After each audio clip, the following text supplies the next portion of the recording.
గురుగారు ఈ దీక్ష ఎన్ని రోజులు తీసుకోవాలి?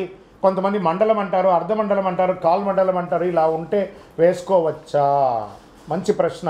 మనం అందరం కూడా ఒక తల్లి గర్భంలో 9 నెలలు ఉండి బయటికి వస్తాం. వచ్చిన తర్వాతనే సంపూర్ణంగా బాబు బాగున్నాడు, పాప బాగున్నాడు అంటారు.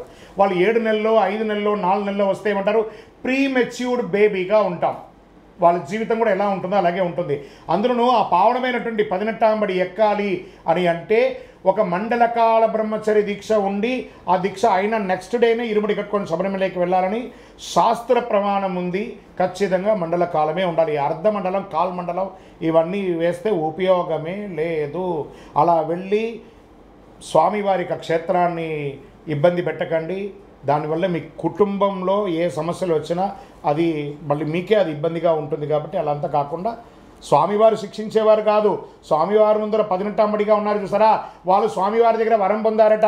41 రోజులు వ్రతం లేని వారు ఎవరు మా పైన కాలు మోపినా వారు శిక్షింపబడతారు, మాకు వరం ఇవ్వండి. 18 వరాలు పొందాయి కాబట్టి ఆ శిక్ష మీకు కొడకూడదనే మండల కాలం వేసుకోండి. లేదా దీక్ష తీసుకోవడం కుదరలేదా సివిల్లో వెళ్ళిరండి. శరణమయ్యప్ప.